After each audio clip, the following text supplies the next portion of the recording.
de cruz se erigiu, dela um dia fugiu, como emblema de vergonha e dor.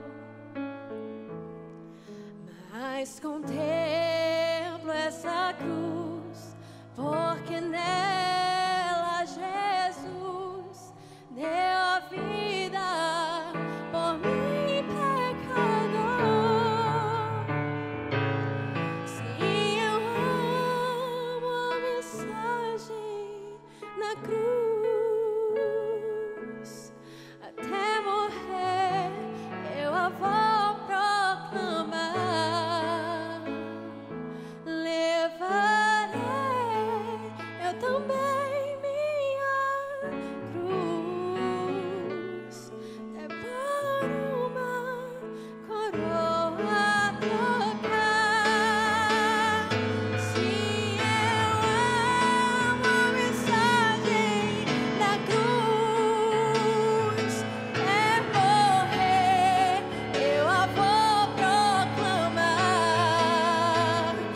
Levarei eu também minha cruz, até para uma coroa trocar.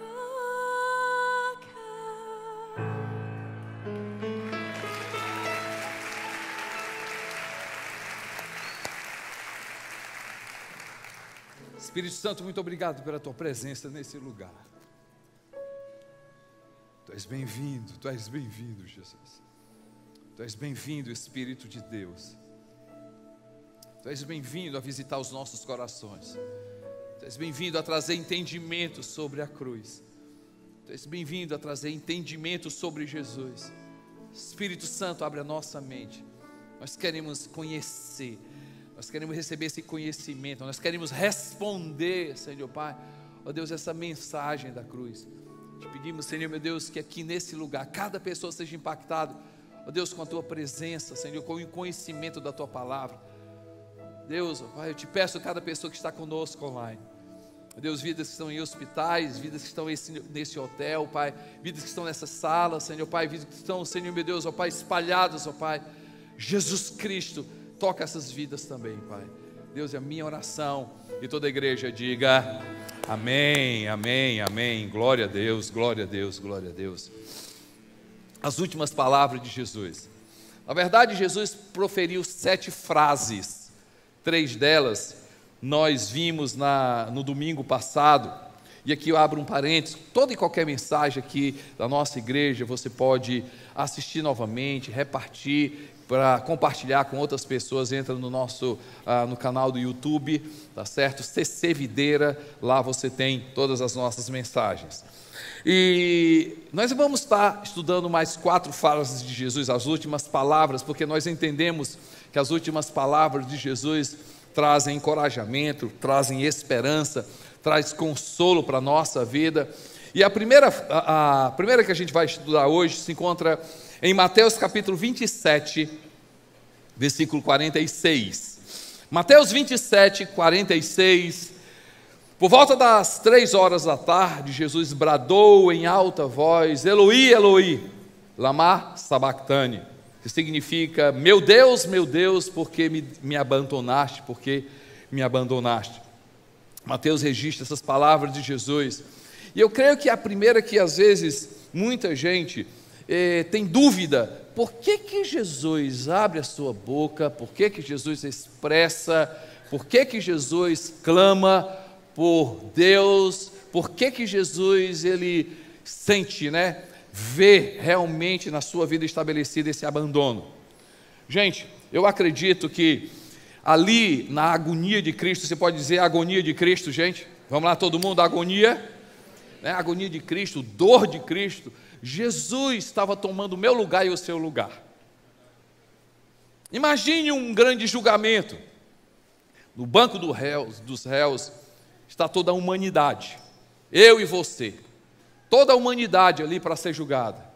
Deus, o grande juiz, Deus, o grande juiz, está ali para condenar a minha vida e a sua vida. E naquele momento da condenação, quando a sentença ia ser dada, e a sentença era morte, e naquela época, morte de cruz, uma pessoa se levanta e diz: eu tomo o lugar da humanidade, eu assumo o lugar da humanidade. Foi assim que Jesus Cristo fez. E aí o que é que acontece, gente? Quando um inocente se levanta e toma lugar de um culpado, o culpado é totalmente inocentado, e toda sentença, toda culpa cai agora naquele inocente que agora é culpado. E aí o que é que acontece? Assim como o juiz não tem intimidade e comunhão com o culpado, Deus não tem comunhão com o pecado. Deus ama o pecador, mas Deus não tem comunhão com o pecado. Jesus recebeu todos os nossos pecados ali na cruz, foi condenado pela minha vida e pela sua vida. Ele tomou isso, e eu acho lindo quando diz isso. Paulo, escrevendo uma carta à igreja ali em Coríntios, no 2 Coríntios capítulo 5, versículo 21, diz assim: aquele que não conheceu o pecado. 2 Coríntios capítulo 5, versículo 21, Paulo afirma: aquele que não conheceu o pecado, ele o fez pecado por nós, para que nele nós fôssemos feitos justiça de Deus. Jesus se vestiu das nossas iniquidades. Isaías fala sobre isso, capítulo 53 do livro de Isaías. Se eu só citar, nós não vamos ler, mas Isaías 53 fala que ele tomou sobre si as nossas dores, ele tomou sobre si os nossos pecados, ele tomou toda a condenação na minha vida e na sua vida.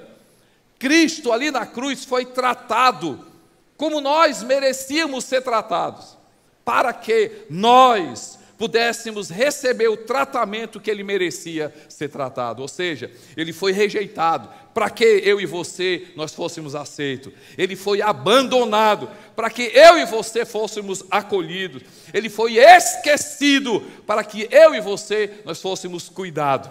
O grito do abandono do filho abriu, foi uma declaração para a minha adoção, a minha e a sua adoção. A dor de Cristo, ele tomou a minha dor e a sua dor, ele assumiu naquela cruz. A outra coisa interessante que eu vejo também nessa dor de Cristo é a nossa jornada, gente.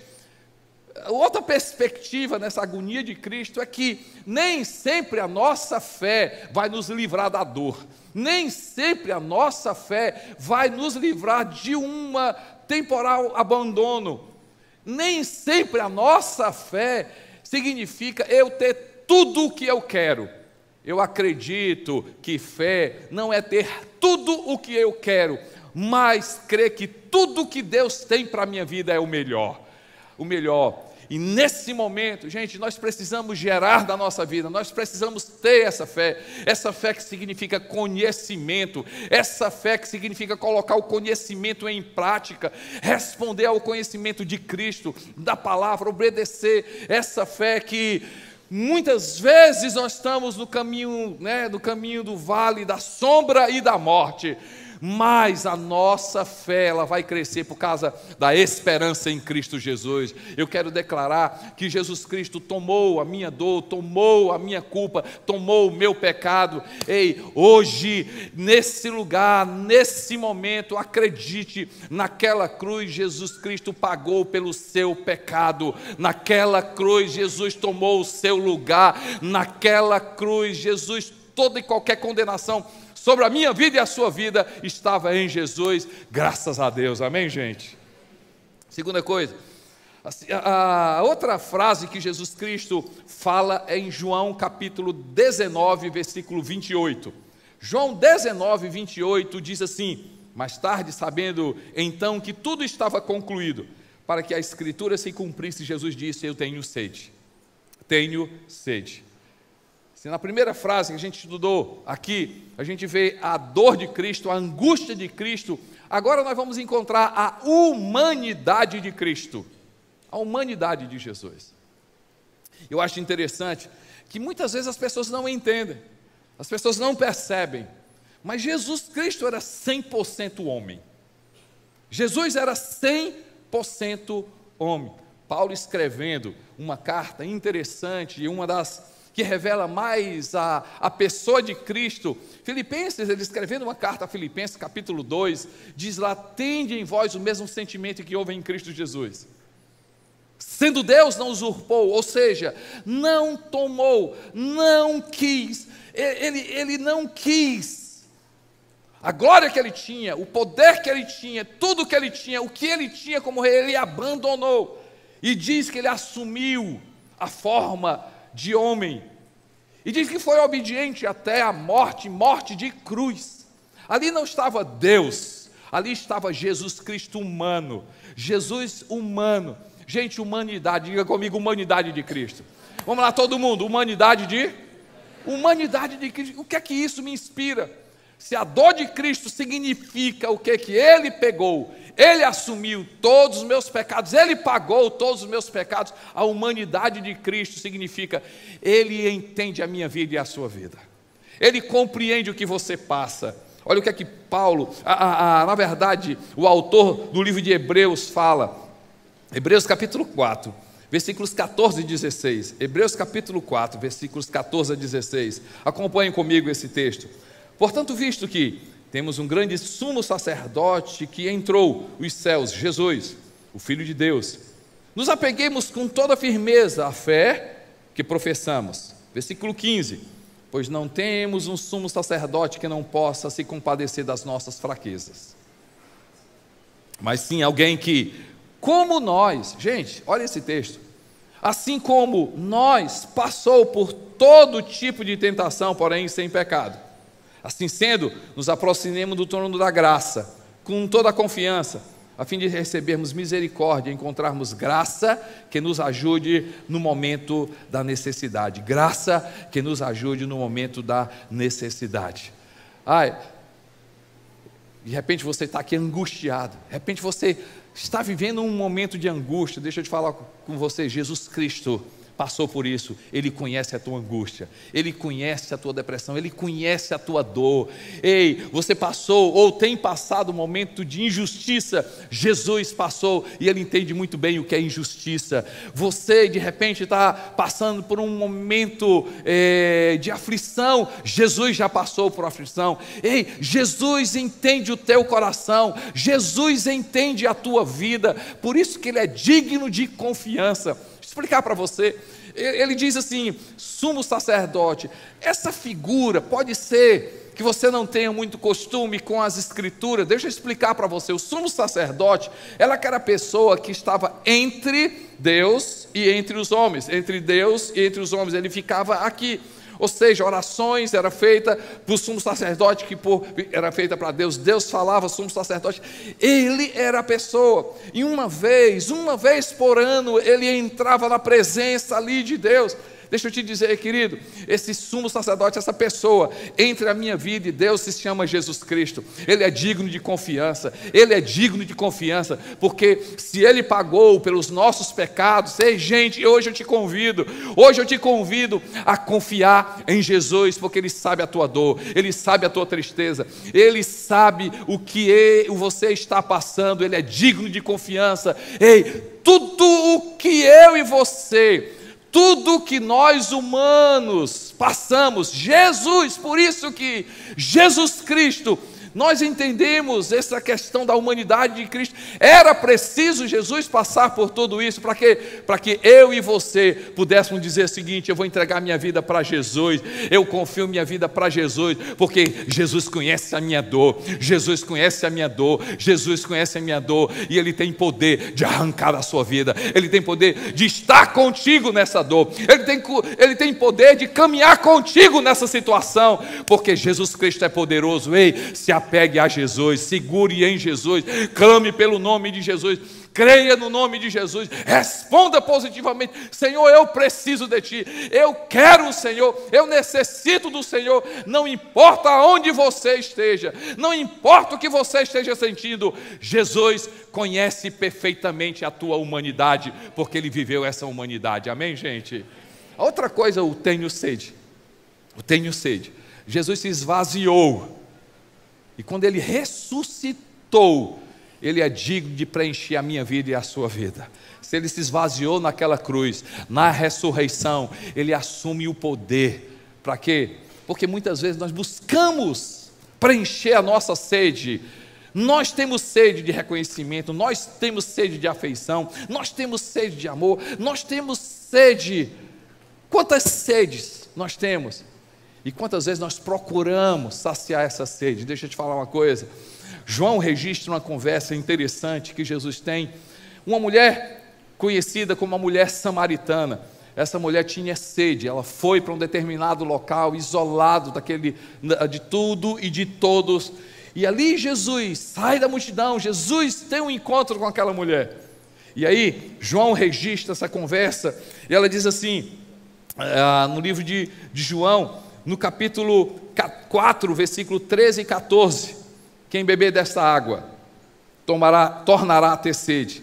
Aquele, porém, que beber da água que eu lhe der, nunca mais terá sede. Pelo contrário, a água que eu lhe der será nele uma fonte a jorrar para a vida eterna. A dor de Cristo, a humanidade de Cristo. Jesus conhece a minha angústia, Jesus conhece a tua angústia, mas Jesus tem poder de preencher a tua sede, Jesus tem poder de preencher a tua fome. Uma das maiores riquezas da nossa jornada com Deus é quando a gente percebe que a nossa busca para encher, para a nossa busca para preencher, a nossa busca para matar a sede, a nossa busca para matar a nossa fome, nós não vamos preencher com coisas, nós não vamos preencher com relacionamento, nós não vamos preencher com dinheiro, nós não vamos preencher com nada. Mas deixa eu te dizer uma coisa, hoje aqui nesse lugar, eu quero te falar de Jesus Cristo. Ele é aquele, se eu comer dele, eu nunca mais vou ter fome. Ele é aquele que, se eu beber dele, eu nunca mais vou ter sede. Ele é aquele que não apenas é necessário, ele é suficiente. Como o salmista diz: o Senhor é o meu pastor e nada me faltará. Ele preenche, Ele preenche, Ele preenche, Ele preenche. Jesus Cristo naquela cruz, a humanidade de Jesus, quando Ele ressuscitou, Ele tem poder de hoje, aqui nesse lugar, começar uma história que vai preencher a tua vida, e você não vai mais procurar a preencher com outras coisas, mas Jesus Cristo vai ser necessário na tua vida. Amém, gente? Glória a Deus, glória a Deus. A outra frase representa a missão de Cristo. Missão de Cristo. João registra no capítulo 19, versos 29 e 30. Estava ali uma vasilha cheia de vinagre. Então embeberam uma esponja nela, colocaram a esponja na ponta de um caniço de sopo e a ergueram até os lábios de Jesus. Tendo provado, Jesus disse: está consumado. Com isso curvou a cabeça e entregou o seu espírito. Diga comigo: agonia de Cristo, humanidade de Cristo. Diga comigo: missão de Cristo. Missão de Cristo. Por que Cristo morreu? A gente estava determinado. Jesus morreu naquela cruz porque era a missão dele. Um parêntese aqui. Quantas pessoas tentaram tirar Jesus da cruz? Quantas pessoas tentaram convencer Jesus de fugir da cruz? Quantos amigos, discípulos de Jesus, Pedro mesmo, disse assim: olha, não é preciso você fazer isso. Quem disse que o Senhor vai morrer? Disse, ei, naquele momento, Jesus disse assim: afasta Satanás. Porque a missão de Cristo era o Calvário. A missão, diga comigo, missão de Cristo. E quando Jesus abre a boca e diz: está consumado, ele usa uma palavra que no mundo grego, no mundo romano, todo mundo conhecia. Ele usa a palavra tetelestai. Pronto, agora eu vou acertar. Tetelestai, diga comigo, tetelestai. É bom que quem fala em língua começa a dizer tetelestai. Então, tetelestai, diga comigo, tetelestai. Tetelestai significa várias coisas. O primeiro significado de tetelestai é pago. Diga comigo, pago. Diga comigo, pago. Quando a pessoa devia, tinha uma lista de dívida, e aí o credor chegava para ele, ia lá prestar conta. Quando ele pagava tudo, ele escrevia tetelestai, está pago. Ah, querido, quando Jesus diz assim, na cruz, está consumado, Ele olhou para mim, para você, e diz assim, está pago, aquilo que você precisava fazer, não precisa mais, porque eu fiz naquela cruz. Está pago, meu irmão, está pago, meu irmão, você não deve nada, Jesus Cristo pagou naquela cruz, Jesus pagou naquela cruz. Olha esse texto que Paulo fala, Colossenses 2, 13 e 14, Paulo afirma, eu amo esse texto, Colossenses 2, 13 e 14, a vós outros que estáveis mortos, pelas suas transgressões, incircuncisão da carne, Jesus Cristo deu vida juntamente com Ele, perdoando os nossos delitos, nossos pecados, tendo cancelado, diga comigo gente, tendo cancelado, vamos lá todo mundo, tendo o que gente? Cancelado o escrito de dívida, que era contra nós e que constava de ordenança, o qual era prejudicial, removendo inteiramente e encravando na cruz. Tetelestai, está pago, consumado, está pago. A religião, as pessoas, a falta de entendimento é faça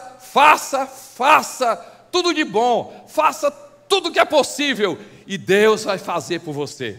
Ah, gente, tetelestai não significa isso, significa, Jesus diz assim, eu já fiz, e porque eu fiz, por causa do meu sacrifício, Deus vai fazer a respeito da tua vida, porque Jesus Cristo fez. E o que é graça? Gente, graça não significa gratuidade, graça não significa que ninguém pagou, pelo contrário, graça significa um preço alto foi pago, e esse preço alto, nada que eu faça, nada que você faça, nada vai chamar a atenção de Deus, nada vai chamar a atenção de Deus.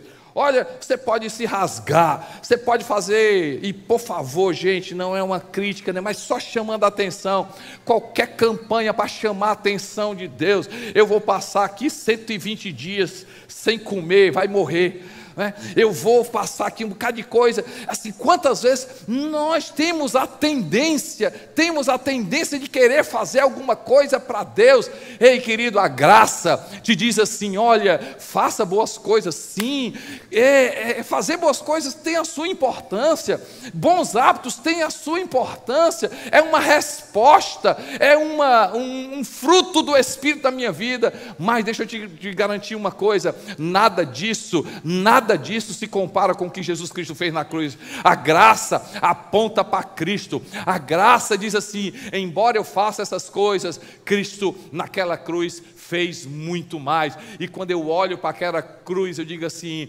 tetelestai, está pago, os meus pecados, a minha dívida está pago. Ei, glória a Deus por causa de Jesus Cristo, graças a Deus, porque naquela cruz ele disse, está pago, amém gente?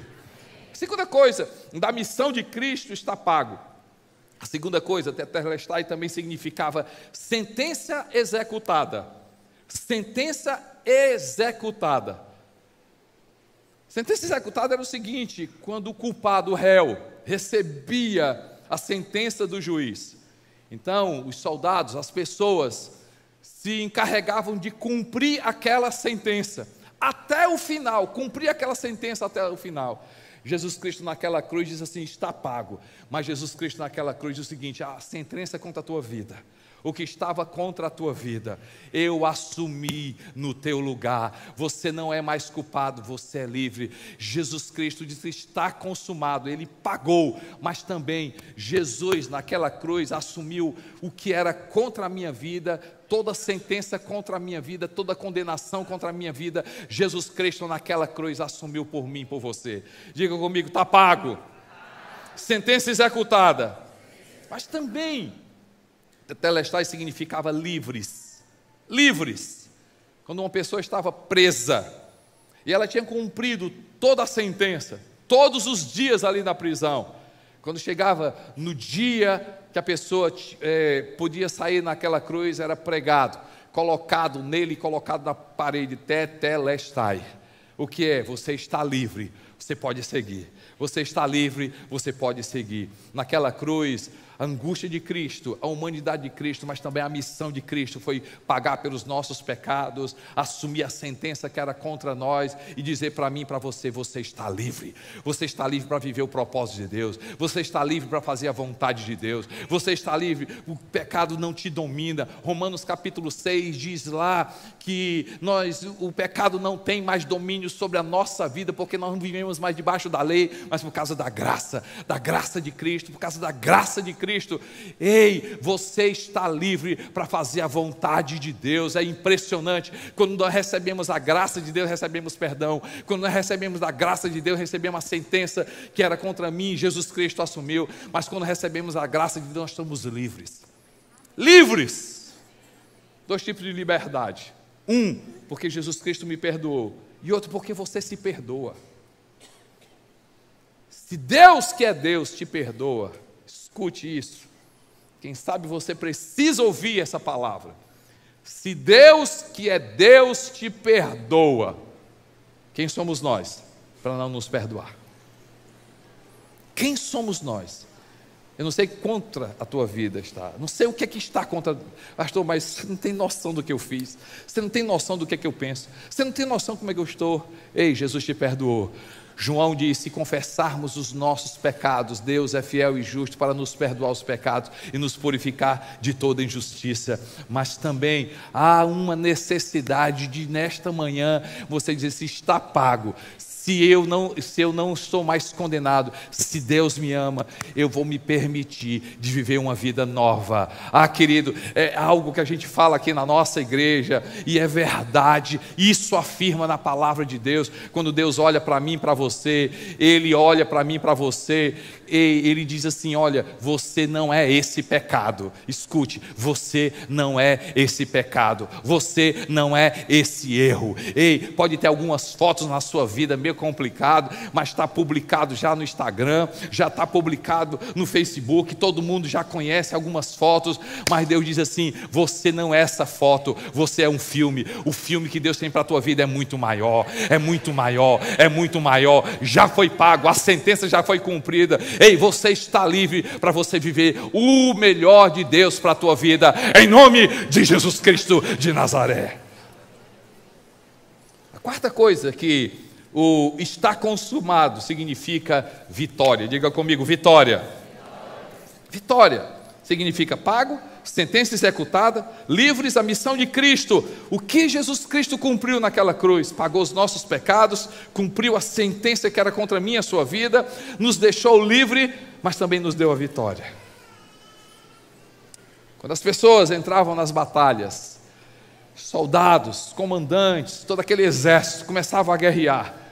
E quando a vitória era decretada, quando eles ganhavam a vitória, eles começavam a gritar: tetelestai, tetelestai, tetelestai, tetelestai, nós ganhamos, somos vitoriosos, somos vitoriosos. Ah, gente, parece uma coisa louca, parece uma coisa louca. Não sei se foi de forma intencional, mas o diretor do filme realmente mostra o que Isaías fala sobre Jesus Cristo. Alguém olha nesse filme, vê Jesus todo inchado, o olho todo revirado, todo deformado. A pessoa de Jesus escrita pelo livro de Isaías, pelo profeta Isaías, diz assim: olhamos para o seu rosto e não vimos formosura nenhuma. Nota a tradução, diz assim: olhamos para Jesus e ele era completamente feio, completamente deformado. É uma loucura assim. Jesus venceu. Como? Jesus venceu. Gente, quando Jesus diz está consumado, quando Ele entrega o seu Espírito, ou seja, as últimas palavras de Jesus: pago, sentença, você está livre, mas vitória, gente, vitória. Quando Jesus Cristo morreu naquela cruz, Ele venceu a morte não tinha mais poder sobre Jesus. Ao terceiro dia, Ele ressuscitou. Todo mundo deve ter pensado: olha, Puxa vida, eu acreditava tanto em Jesus, eu esperava tanto em Jesus, Ele era a minha esperança, morreu, acabou. Não acabou coisa nenhuma, ali que começou, ao terceiro dia Ele ressuscitou, Ele venceu na cruz pela minha vida e pela sua vida. Os seus pecados estão pagos, sentença contra a tua vida, Jesus Cristo cumpriu. Ei, você está livre, mas também no nome de Jesus você é mais do que vencedor. Você tem autoridade, sim. A morte não tem mais poder sobre a nossa vida. Esperança tem nome, transformação tem nome, ei, alegria tem nome, paz tem nome. O nome é Jesus Cristo de Nazaré. Se aquele que venceu a própria morte, se o que venceu a própria morte, ele é digno de confiança. Gente, tem muita gente na história que fez coisas maravilhosas, fantásticas. Se você lê Gandhi fez coisas maravilhosas, escreveu coisas maravilhosas, inspirou muita gente. Você vê na história quantas pessoas tiveram histórias maravilhosas, inspiraram pessoas. Buda, e você vai ver quantas pessoas religiosas. Mas se você for lá no túmulo de Gandhi, os ossos deles estarão lá. Se você for lá no túmulo de Buda, os ossos deles estarão lá. Uma pessoa incrível, fantástica, Madre Teresa. Gente, deixa eu te falar uma coisa. Mas você vai lá em Jerusalém, no túmulo de Jesus, e diz assim: Ele não está aqui, Ele ressuscitou. Ele ressuscitou. Às vezes as pessoas perguntam para mim: como é que você acredita em Jesus? Eu disse: acredito em Jesus por duas coisas. É algo espiritual, mas é algo lógico, inteligente.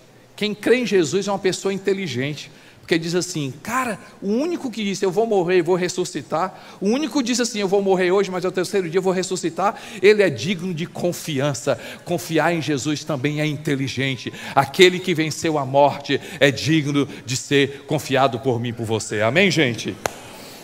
As últimas palavras de Jesus. Lucas registra 23, no Lucas 23, 46 diz assim: Jesus bradou em alta voz, diz: Pai, nas tuas mãos entrego o meu espírito. E tendo dito isso, expirou. Tendo dito isso, expirou. A dor de Cristo, a humanidade de Cristo, a missão de Cristo e a entrega de Cristo. A entrega de Cristo. Jesus ensina para a minha vida e para a sua vida. Se Ele ali, no seu auge, no auge da crucificação, Ele se entrega ao Pai, é um convite para mim e para você, a gente depender de Deus. Jesus Cristo, por que Ele se entrega totalmente ao Pai? Porque durante toda a vida de Jesus era normal a dependência do Pai. Gente, nós precisamos depender mais de Jesus. Nós precisamos nos entregar mais a Jesus. E entregar literalmente tudo. Tudo. Há um convite para a gente se entregar. Ai, pastor, mas eu entrego tudo a Deus. Tudo da minha vida está entregue. Tudo eu confio em Jesus. A minha pergunta é, literalmente é? Deixa eu colocar aqui uma história. Uma parábola.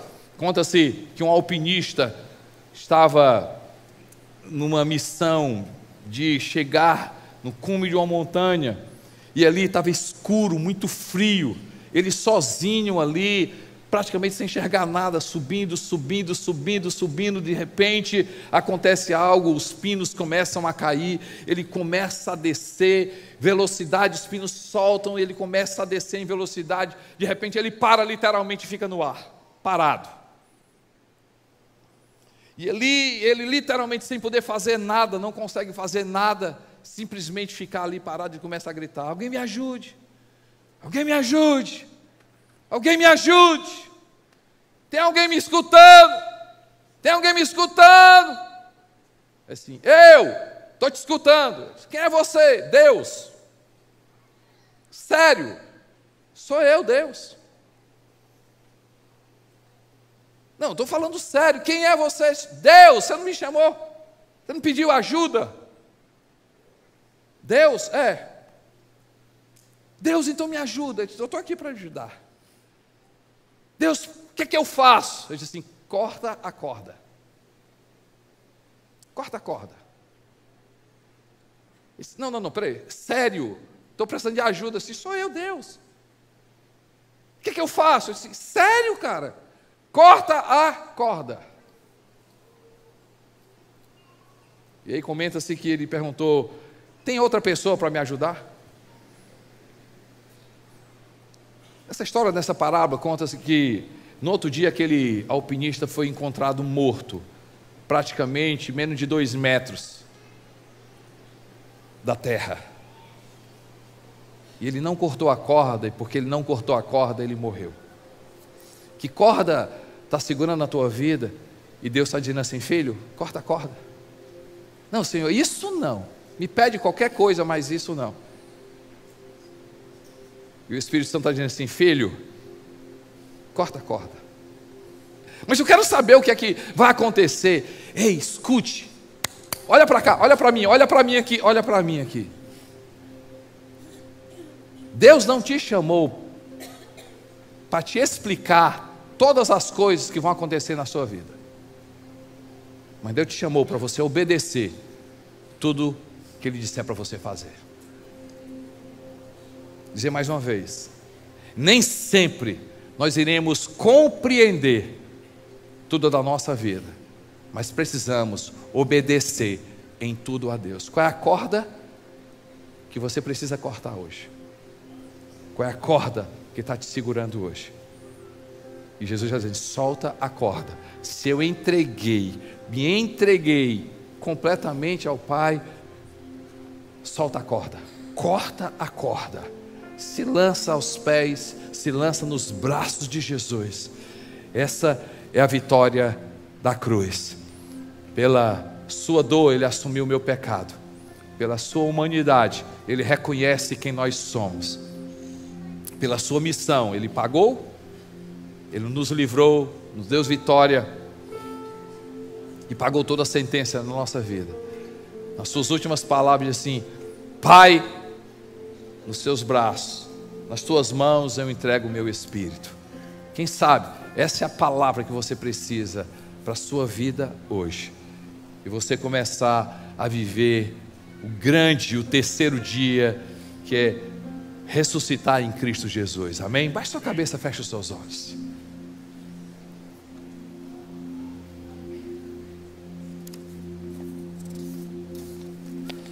Glória a Jesus. Glórias a Jesus. Glórias a Jesus. Pai, nós pedimos, Senhor, para a tua graça, a tua misericórdia sobre cada pessoa aqui. A tua graça e a tua misericórdia sobre cada vida aqui, Pai. Jesus Cristo. Jesus Cristo. Jesus Cristo. Pai, toda condenação, toda opressão, todo mal.